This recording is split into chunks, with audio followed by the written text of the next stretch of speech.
In this video, we'll go over a few things that your trainer needs to add to your sessions in order to make sure you're training like an elite level player. The first thing that you need to have in all of your training sessions is a level of physicality. We all know when we play 5-on-5 basketball, the game is not played 1-on-0, 2-on-0, 3-on-0, or 5-on-0. There's opposition on the court, okay? And that opposition is trying to stop you from putting the ball in the basket. That opposition is trying to stop you from getting to your spots. So the trainers who consistently just use cones or chairs or air, playing 1-on-0, oftentimes those skills that you work on during those sessions will not translate during the game. And that's because it's very different when you're training against air or a cone that is stationary than when you get in a game and somebody's pushing or shoving or standing in your way.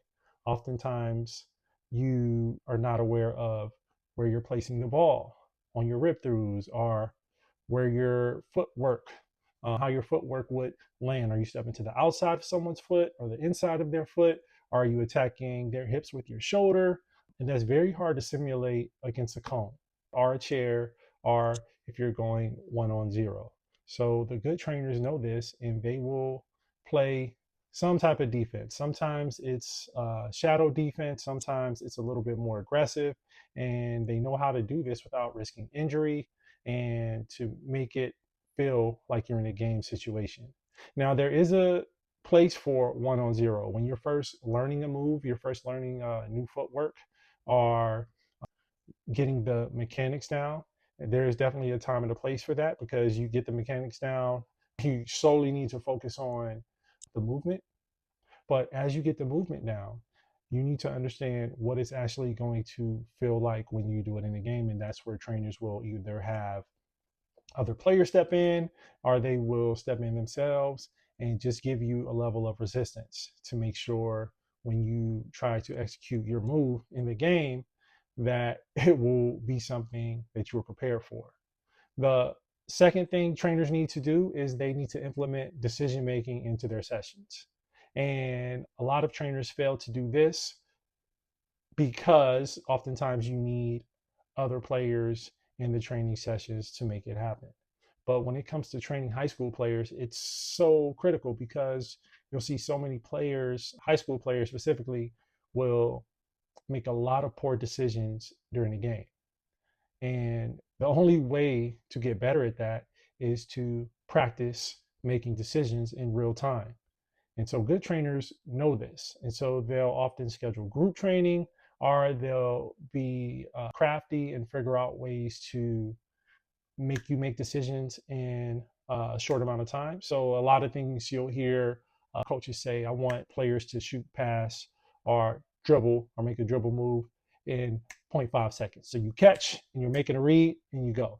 And that's very hard to do and simulate if you don't have experience playing basketball or if you don't have experience training. So this is a area that often trainers fail at, and they train players like they're robots and like the game is played by robots. But you will never have the same exact movements every time in a basketball game. The help defense will be in a little bit of a different position. The defender will give you a different look. You'll catch the ball in a different spot on the floor. So you'll never have the exact same set of conditions. So because of that, you need to be very good at making decisions on the fly. So good trainers know this and they will figure out ways to have you be creative and be adaptable. So no matter what the situation, they'll have you be able to score against zone looks, against man looks, double teams. They'll have you score or make decisions going right, make decisions going left. They'll teach you how to make decisions out of the pick and roll. So there's so many different situations in the game of basketball that if you want to get an opportunity to play in college, you need to be able to show that you can have a high IQ and can make those quick decisions. The third thing trainers need to implement in their sessions in order for you to be at an elite level is they need to implement a form of tracking your makes and misses, and also they need to add streaks to your shooting. So what are streaks? And I would say not, they need to add streaks to your training. So why track makes and misses and why add streaks? So the reason why you need to track makes and misses, because how do you know you're getting better at anything if you're not tracking failures and success? You don't. Okay. If I tell you we're going to practice pull up jumpers from 15 feet and I just have you shoot them and you make some and you miss some. And then I say, oh, we did that for 3 minutes, time's up. And then we do it again the next day. And we say, oh, we're going to shoot for 3 minutes. And you practice pull up jumpers from 15 feet. And I don't track how many you make or miss. I just track the time you spent taking jumpers. That's not telling me anything. That's not giving me information. So you need to track makes and misses. Pro athletes will might do it a little different from player to player, but favorite strategy of mine is I like to track makes, because at the end of the day, it doesn't matter how many bad shots you shoot when you're trying to build habits and you're trying to build muscle repetition. So what you're trying to do is build muscle memory. So the more times you do something right, the greater the chance that you will have muscle memory. And the more muscle memory you have, the more you'll be able to do it in a game situation, because you'll have to think about it less. It'll be more automatic. And that's where streaks come into play. Now, we all know Steph Curry, probably the greatest shooter of all time, his longest streak was 105 threes in a row. All right. Most of you will not get to that level, but that doesn't mean you still can't implement streaks into your training session. So one thing that I would do that really improved my shooting when I was going from high school to college was I would shoot until I felt like I couldn't miss. And oftentimes for me, that means I would have to make 15 in a row. If I made 15 in a row, by that time I'm like, oh man, anything that I put up, it's going to go in. But it could be simply something as you're going to make, when you're shooting around the perimeter, you have to make 3 in a row to move to the next spot. And with that builds consistency. And if you paid attention to my other videos, inconsistency is probably one of the greatest killers of opportunities for high school kids. Just being inconsistent, because most players will have a good game or two. It's the games in between those good games that coaches see that limit their opportunities and make coaches lose trust. So we want to be consistent. We want to be consistent shooters. We want to be consistent finishers.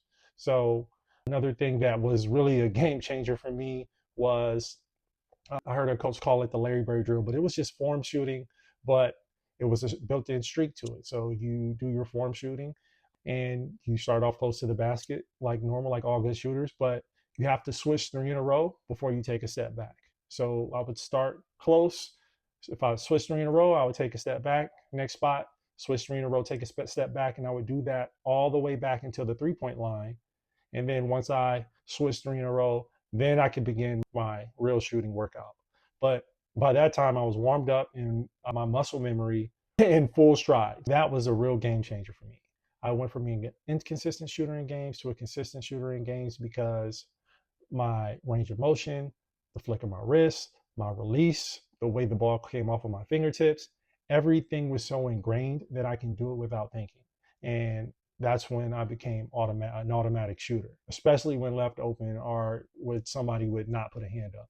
So building streaks and counting makes in your training sessions is actually absolutely worth it and needed if you want to become elite.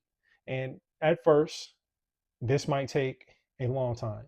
In order for you to switch 3 in a row, or in order for you to make 5 in a row from the perimeter before you move to the next spot, it might take a long time. But the idea is the more you do it, the quicker you'll be able to move to the drill the following days. And that will actually signal that you're getting better. So you're tracking, and it'll also build confidence. And then it'll also carry over to the games, because you will have so much muscle memory built in from all the good shots you have taken in practice that in the games you will be automatic. So there you have it. So 3 things your trainer needs to include in your sessions in order for you to be elite: physicality, They need to have decision making, and they need to count makes and have streaks built into their drills. All right. Thanks for watching the video. Don't forget to like and subscribe. Until next time, respect the game.